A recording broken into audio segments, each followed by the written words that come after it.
aujourd'hui, grâce à ce formidable papier du Wall Street Journal, on découvre que une des raisons de ce comportement chaotique de Donald Trump, c'est que il a peur.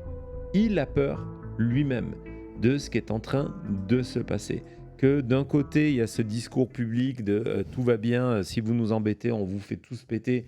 Mais de l'autre côté, Donald Trump est rongé par ses propres peurs en se disant, ben voilà, c'est un petit peu ce qu'on vous avait dit la semaine dernière, c'est que avec ces menaces de détruire une civilisation, et on va découvrir dans ce formidable article qui est à l'origine de ces menaces-là, spoiler alert, c'est Donald Trump lui-même, sans avoir vérifié avec le reste du gouvernement et entre autres son état-major militaire et les renseignements si c'était une bonne idée. C'est 100% Donald Trump qui est parti sur ça sans prévenir personne et on va vous expliquer évidemment pourquoi.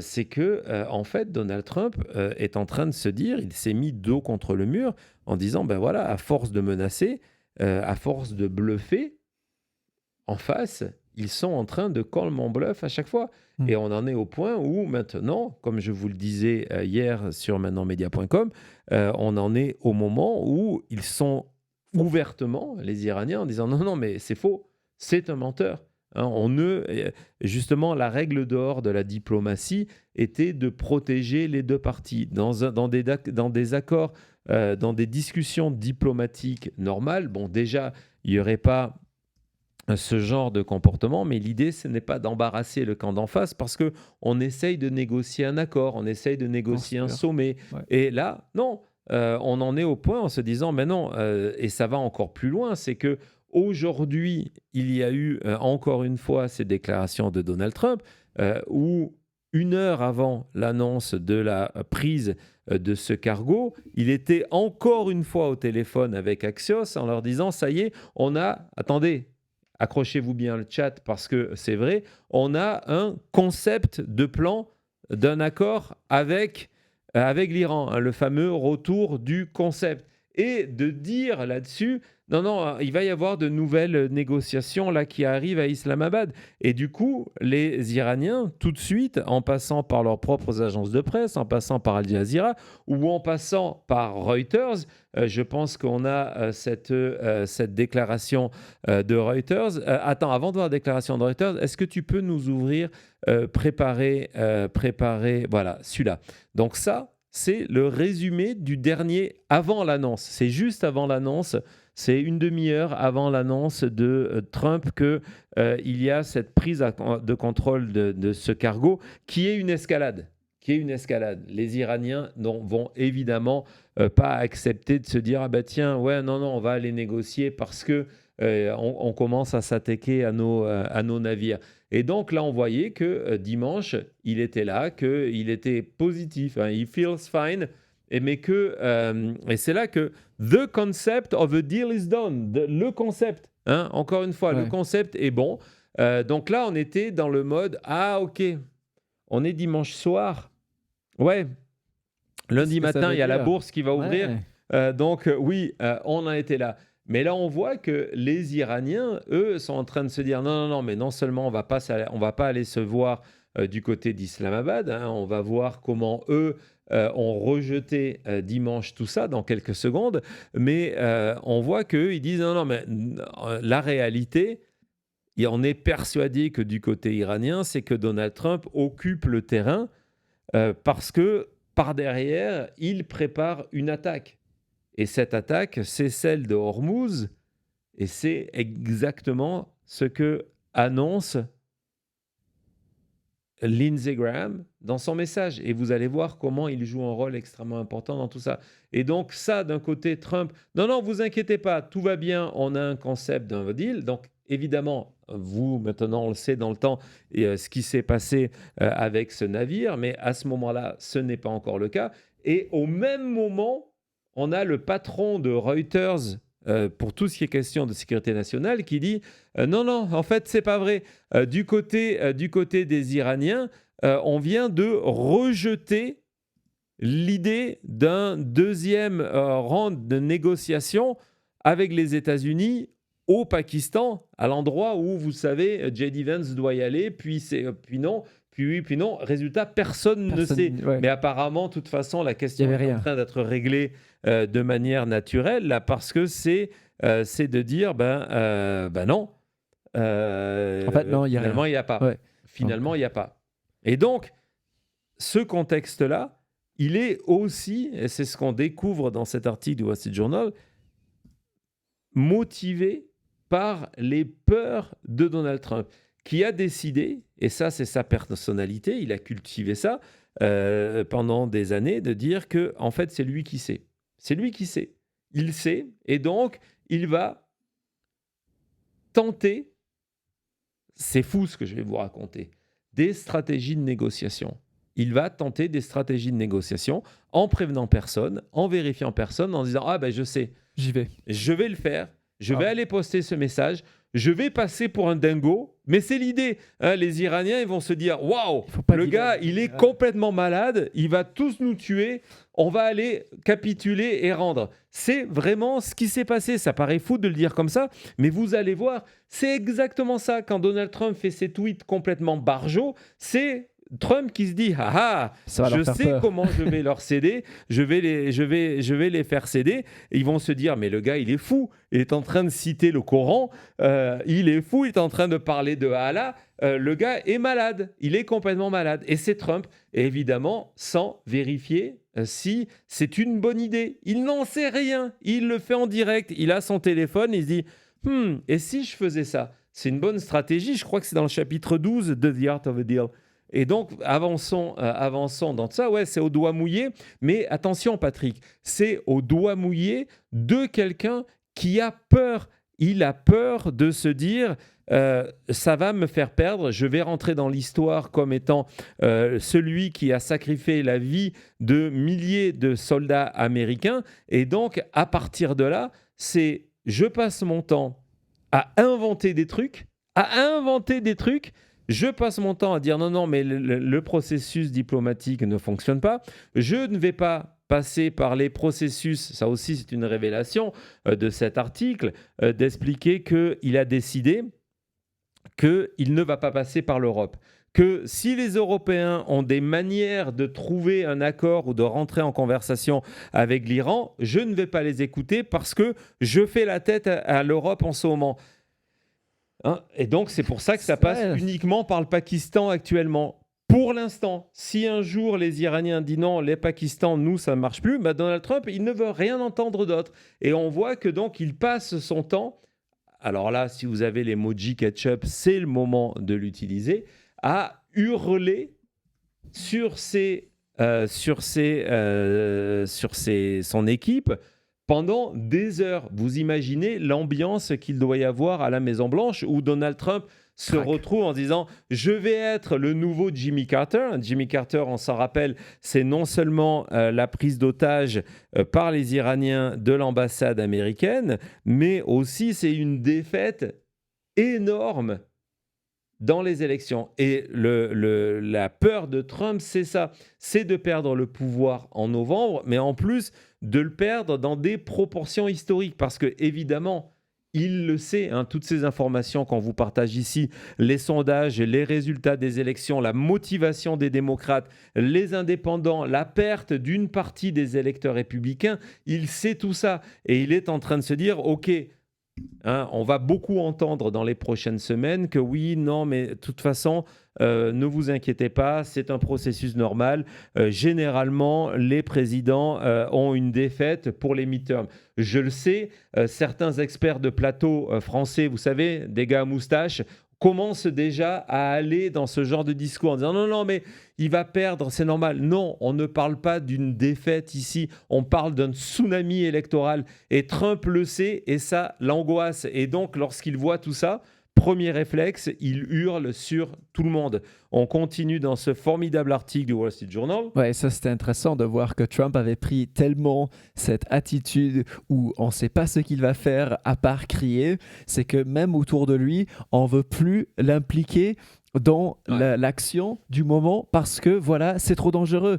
Et donc, on va lui donner des mises à jour à ce qui se passe quand il y a quelque chose qu'on trouve signifiant et important. Mais sinon, on essaye de faire ça sans le président. Ouais, On n'implique pas le président parce qu'il va nous faire des caprices. exactement. On est arrivé à ça. Un c'est homme de une- 80 ans qui va nous faire des caprices. C'est une des révélations les plus troublantes de Mais oui. cet article, et on revient sur 2 événements où Donald Trump est écarté de réunions, et entre autres lorsque on va suivre l'opération pour aller récupérer ce deuxième pilote d'ailleurs, petite parenthèse, dont on ne sait d'ailleurs aucun des pilotes qui ils sont, dans quel état de santé, où ils sont et quel est leur nom. On ne sait rien sur ce qui aurait été, d'ailleurs ça a été présenté comme un triomphe américain. C'est quand même extrêmement troublant de savoir qu'on ne sait toujours rien. Mais du coup, on apprend que lorsqu'il y a ce genre d'opération hypersensible, on ne veut pas que Donald Trump soit dans la pièce à ce moment-là. Et c'est pour ça qu'il allait golfer. Il était au golf à ce moment-là. C'est qu'on l'envoie se dit, c'est jouer mieux. au golf en disant c'est mieux parce qu'il va tout gâcher en étant devant nous, parce qu'il va nous faire, comme disait Cody, c'est exactement ça, ses caprices et ses coups de colère. C'est d'une gravité extrême ce que raconte cet article du Wall Street Journal. Vas-y, continue. Hop, on arrive à cet extrait suivant. On dit non, voilà, donc ça c'était samedi soir, donc il va se coucher à 2h du matin quand on lui explique que c'est bien. 6 heures après, il arrive et c'est là qu'il se dit ok, maintenant il ne peut plus rien m'arriver, parce que le problème de Donald Trump, c'est qu'il se nourrit en permanence de ses succès. C'est-à-dire que lorsque un milieu d'échecs, il a ce sentiment qu'il vient d'échapper à une catastrophe, et la catastrophe, c'était que le navigateur américain soit capturé, Donald Trump se dit, bah tiens, c'est le retour, j'ai Dieu qui marche avec moi, vraiment, hein, c'est vraiment ce qu'il croit. C'est un sentiment qu'il a eu évidemment après Butler, en se disant, bah tiens, c'est une intervention divine, je suis the chosen one, et donc rien ne peut m'arriver. À moi de jouer. C'est ce qu'il a eu après le Venezuela, et donc à chaque fois qu'il a une victoire, et donc là, la victoire, évidemment, il n'y est pour rien, c'est la récupération de ces pilotes-là. Il se dit, OK, c'est bon, c'est à moi de jouer. Et c'est là qu'il se dit, bah tiens, 6 heures après, je vais poster ce message-là en expliquant, en utilisant le F-word, etc., etc. Et avec, à la fin, cette allusion à Allah en utilisant une partie d'une prière islamique. Et intéressant comment on y arrive. Ouais. C'est intéressant de voir que Trump est sous un stress et une peur de lui-même qui lui ronge. Voilà, on réussit à éliminer une des pires choses qui pourraient se passer, et donc il revient en disant ben voilà, j'y vais, je fonce. Et donc, on va revenir sur les conditions de tweet-là, mais ce qu'on découvre, et on le sait ici, c'est que c'est quelqu'un qui adore cette espèce de drama, qu'il a toujours fonctionné dans le chaos. C'est le président du chaos, Donald Trump, et que là, le problème, c'est qu'il a le sentiment que c'est cette méthode qu'il doit apporter pour gérer la crise, la guerre actuelle. Et donc, oui, il n'y a plus de pilote dans l'avion, c'est le cas de le dire. Et résultat, en disant, en plus de ça, ce qui est le pire, c'est que ça va être son seul sujet de préoccupation, avec les peurs qui vont avec, jusqu'au moment où il se dit, non, mais moi, je n'ai plus rien à faire. Et du coup, on va parler d'autre chose. Et imaginez les personnes comme Susie Walls, j'ai aucune compassion pour ces gens-là, soyons clairs, comme Susie Walls, comme Peter Blair, etc., qui sont en charge de la campagne qui va débuter pour les midterms. On sera en direct, hein, abonnez-vous à la chaîne, ça va être extraordinaire le 3 novembre prochain. Et donc, ces gens-là qui se disent, OK, on a réussi à mettre Donald Trump sur un autre sujet, mais le seul sujet qui l'intéresse, c'est de parler soit de lever des fonds, d'accord, l'argent, soit donc l'argent, soit c'est de parler de sa salle de bal ou de son arche, de son arc de triomphe. Et donc c'est une panique complète dans son équipe parce que on n'arrive pas à le faire se concentrer. C'est le président en temps de guerre. Le président en temps de guerre. Ouais, c'est quelqu'un qui n'arrive pas à se concentrer sur un sujet. C'est fou, voilà.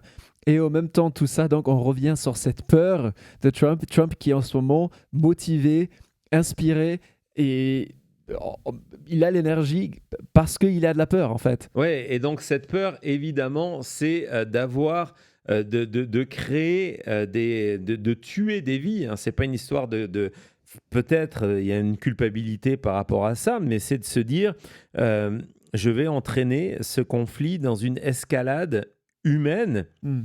Et ça va être terrible pour moi aux États-Unis, parce qu'il est toujours intéressé à ce qui se passe aux États-Unis.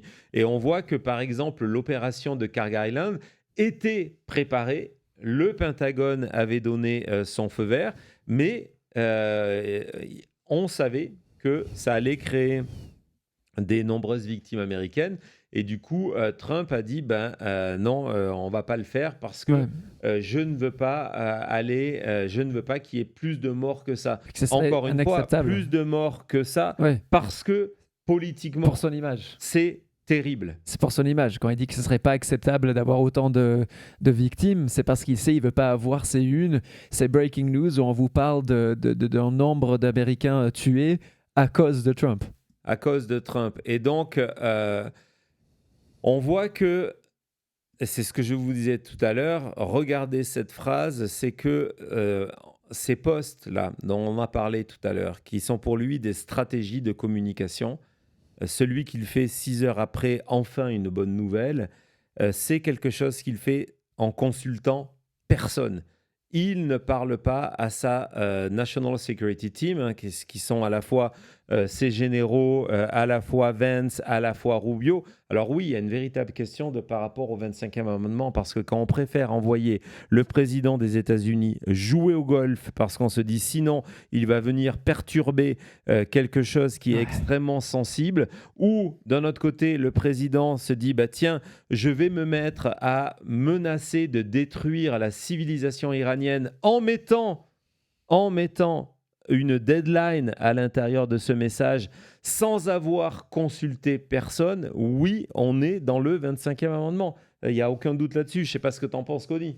Oui, le 25e amendement, c'est exactement ça, quand le président n'est plus capable d'exercer son rôle de président et quand on décide, OK, on va l'envoyer en vacances, c'est exactement ça, parce qu'on dit il n'est pas capable de tenir en place et de garder sa tête pendant une réunion.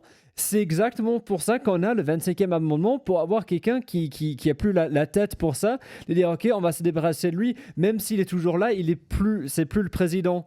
Juste parce que le corps est toujours là, ça ne veut pas dire que la tête y est. Et là, on est exactement dans ça. Et c'est vraiment inquiétant de se dire qu'il y a des décisions qui sont prises, des décisions importantes, des gens qui ne sont pas élus. Donc, ça veut dire que c'est des Stephen Miller qui sont en train de prendre ces décisions pendant que Trump est en train de boire un Coca Diet sur son caddie de golf. Ouais. Mais à la fin de tout ça, regardez, l'article explique en plus, il fait des blagues en disant qu'il devrait se auto-donner le Medal of Honor, une médaille pour être un grand militaire. Ouais, et ils expliquent pourquoi il pense que c'est une blague sans être une blague. Et il a même vérifié avec son...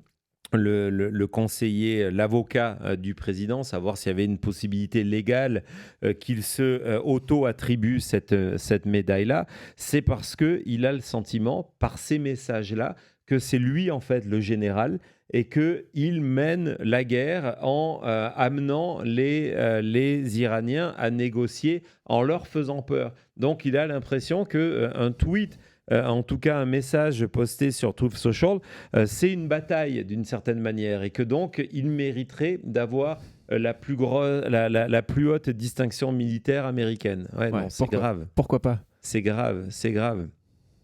Et donc, vous avez toutes ces critiques qui disent, voilà, le problème, donc, il y a cette citation de Corey Shulk qui est... Alors, ce qui est intéressant, c'est que le gars, c'est un des responsables du American Enterprise Institute. C'est un think tank qui est à la droite de la droite aux États-Unis. C'est ultra conservateur. Lui-même, c'est un des responsables de la sécurité sous George W. Bush, qui a participé aux opérations de la guerre du Golfe, Desert Storm. Et il est là en nous disant, voilà, d'un côté, il y a des succès militaires qui existent, mais les succès militaires, je trouve que c'est très intéressant. les succès militaires ne se transforment pas en victoire. Pourquoi ce n'est pas une victoire? Parce que c'est à cause du président, son absence d'attention aux détails et le fait qu'il n'y a pas eu de planning dans cette opération. C'est qu'on a lancé une opération militaire en se basant sur ce qui s'était passé au Venezuela, en disant, OK, on a une puissance technologique et un avantage énorme, une puissance de feu inégalée, et du coup, les Iraniens vont faire comme les Vénézuéliens. Mais ce n'est pas le même pays, ce n'est pas la même situation. Et oui, évidemment, Samantha, c'est un très bon point, c'est que s'il y avait eu un article du Wall Street Journal qui donnait un dixième des informations que je viens de vous donner là, mais que c'était Biden, je pense qu'il y aurait eu une intervention de l'armée pour venir le sortir de la Maison-Blanche. Que même les démocrates, d'ailleurs, soyons honnêtes, d'accord, je pense que même les démocrates auraient dit le président des États-Unis n'est plus en fonction d'exercer le pouvoir. Ils auraient eu quelque chose. C'est comme après le premier débat, ils se sont dit OK, il faut changer d'équipe, et ils auraient fait pareil, c'est certain. Donc voilà, la confirmation que c'est lui qui a eu cette idée de dire tiens, je vais mettre cette citation où je vais citer Allah. Il a fait 2 fois dans 2 messages différents sans prévenir personne, en disant que résultat, non seulement j'allais faire peur parce qu'ils vont se dire le gars il est complètement fou, mais il est persuadé que c'est un langage que les Iraniens... Alors, basé sur quoi? Basé sur Trump et sa vision du monde arabe, où il est persuadé que les Arabes, le seul discours qu'ils peuvent comprendre, c'est un discours dominant en utilisant des insultes à l'intérieur. C'est la vision du président des États-Unis. Très bien. On est en pro, tout ça. Et donc, on vous parle de mots... Regardez cette dernière ligne. Encore une fois... ce message était de l'improvisation. Cela ne faisait pas partie des plans et de la stratégie en termes de sécurité nationale. Vous avez Donald Trump qui improvise des choses parce qu'il a le sentiment que ça va marcher. Donc ces généraux qui sont en train de combattre cette guerre ont eu la même réaction que nous. Bien sûr. Que nous. Quand ils se réveillent, ils sont en train vraiment voilà, ils gèrent des vies américaines. Ouais. Et on se réveille et on voit que le président... Il y a une alerte Trouble Social. Et là, tu dois te dire, qu'est-ce qu'il a fait? Que ce soit du Sinatra cette fois. Vous voyez que voilà, en fait, il a décidé en impro d'envoyer un message comme ça, quoi. Mais c'est comment mener une guerre sous Trump? Ouais. Impossible. Non, c'est impossible. Regardez ce message-là. C'est Trump. C'est Trump qui nous commence cette ligne en expliquant que ce soir, une civilisation au complet va mourir, va être détruite pour ne jamais revenir. Ouais. Et tout ça, c'est sans consulter personne. Il n'y a pas de grand plan derrière. Il n'y a pas « je joue aux échecs », etc. C'est Trump qui se dit ça va marcher. Ça va leur faire peur. Après, il met la pression sur Witkoff en disant voilà, maintenant que tu as dit ça, mets la pression pour que on fasse un accord. Et donc, évidemment, 2 heures avant, même moins de 2 heures avant la fin du truc, il est obligé de dire tiens, on est en direct. Finalement, on va négocier nouveau cessez-le-feu. Ouais. Mais regardez cette phrase. Ce que Trump voulait vraiment faire, c'était d'effrayer les Iraniens pour arrêter le conflit. Le gars est persuadé, oui, c'est un psychopathe, il est persuadé qu'un message de Truth Social où il passe pour un malade vont faire que les Iraniens vont dire ok, c'est terminé. C'est le plan de sortie de Donald Trump. C'est les effrayer jusqu'à ce qu'ils cèdent. Et pour ça, il veut une médaille. Exactement. Voilà. Et en plus, vraiment, maintenant, quand on commence à rajouter l'influence Netanyahu, Lindsey Graham, ça peut que mal finir. Exactement. Donc là, on voit, c'était ce petit retour. Vous avez fait une émission très tôt dans l'histoire de ce conflit. Sur l'influence manipulatrice de Lindsey Graham. Voilà, c'est encore une confirmation. Vas-y Thomas, on avance dans cette... Alors, il y a beaucoup d'extraits, mais il est tellement éclairant, tellement passionnant. Et donc, on voit que Trump il est tellement perdu, c'est que par moment, il vacille. C'est-à-dire que dans la même journée, nous, ce sentiment que l'on a, ses ministres, c'est pareil. C'est-à-dire que dans une même journée, et ses conseillers, il va changer plusieurs fois. À un moment, il va dire « Ouais, non, ok, d'accord, il faut trouver un accord parce que la raison économique. » Et puis, non, finalement, on va être la guerre. Et c'est pour ça qu'on arrive à des moments où, vendredi, il nous dit « Le détroit de Hormuz est ouvert, mais le blocus continue. » Voilà, voilà pourquoi. C'est parce que Trump est dans cet état-là. Il est dans cet état-là. Et oui, l'article ne lève pas la question du 25e et de sa folie, mais il y a un niveau. Et donc, regardez, c'est pareil. C'est là, on voit qu'il est en colère contre les Français, est en colère contre les Anglais, est en colère contre tout le monde. Et cette colère-là, contre l'OTAN, évidemment, elle est liée à la peur. Lorsque Donald Trump, et c'est quelque chose que Michael Wolff a très très bien expliqué dans son livre et depuis dans toutes ses interventions, dans sa première biographie, je crois qu'il en a fait 2 ou 3 sur Donald Trump, que lorsque Donald Trump se rend compte qu'il est piégé, il explose. On a vu qu'il crie sur tout le monde, il balance du ketchup sur les murs et après, il va chercher un fautif. Ce n'est jamais de sa faute. Donc, selon les heures, c'est ces militaires, ce sont ces généraux qui n'ont pas fait leur travail. Selon les heures, c'est évidemment Pete Hegseth. Selon les heures, ce sont les Européens, ce sont NATO, mais ce n'est jamais lui. Alors qu'on voit comment il est responsable de tout ce chaos, de toute cette panique.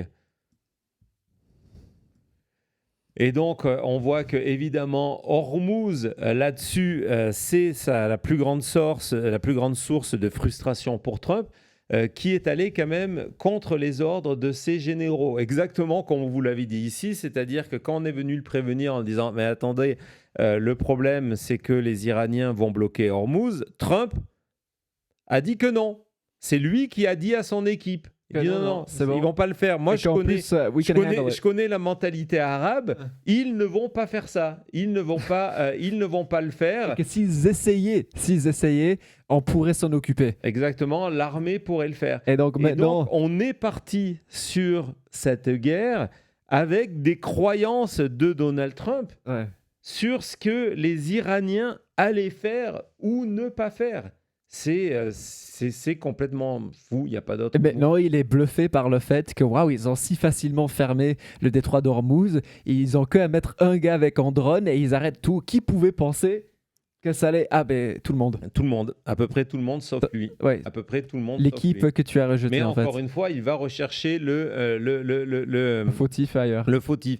Et donc, encore une fois, là, c'est juste un exemple sur différents virements de Trump, revirements de position de Trump, mais on vous parle d'impulsion. Que Trump a des impulsions qui sont en compétition les unes avec les autres. C'est qu'à un moment, il se dit c'est ça, c'est ça, c'est ça.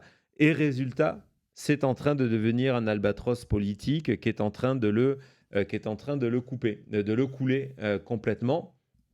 Et donc, on voit que ces aides essayent de limiter les dégâts en lui disant il faut arrêter ces coups de téléphone parce que ce dont on s'est rendu compte du côté de la Maison-Blanche, c'est que cette perception que vous avez, qu'on voit, elle est complètement légitime. Le fait que Trump change d'avis toutes les 10 minutes, c'est parce qu'il change d'avis toutes les 10 minutes. Mais le problème, c'est que les Américains ont ce sentiment aujourd'hui. Une des raisons pour laquelle ils rejettent la guerre, c'est qu'ils ont le sentiment qu'il n'y a pas de plan. Il n'y a pas de plan. Ce n'est pas qu'un sentiment, il n'y en a pas. Et donc, vu qu'il y a des élections qui arrivent, on a demandé à Trump de se dire, cette perception-là, elle n'est pas bonne, ça ne sert à rien de communiquer tout le temps. Et donc, on lui a demandé, les coups de téléphone impromptus, il faut arrêter, c'est terminé. Trump a dit oui, ça a duré 48 heures. Parce qu'au bout de 48 heures, il s'est dit pas non, moi j'aime s'empêcher. bien Il quand on s'ennuie. m'appelle. Il s'ennuie et il a besoin de donner le sentiment que Il tout travaille. passe par lui, exactement, qu'il travaille, qu'il est le cerveau derrière tout ça. Et donc, oui, bravo, Ben, c'est exactement ça. Il est un manipulateur narcissique et donc voilà. Donc, il continue. Donc, à un moment, ils se sont dit, c'est une idée de Suzy Wall, en disant, OK, on va redonner un cadre présidentiel à tout ça. On va s'adresser, on s'en rappelle, on l'a vécu en direct aussi, c'était le 1er avril, pas le poisson d'avril, on va s'adresser à la nation.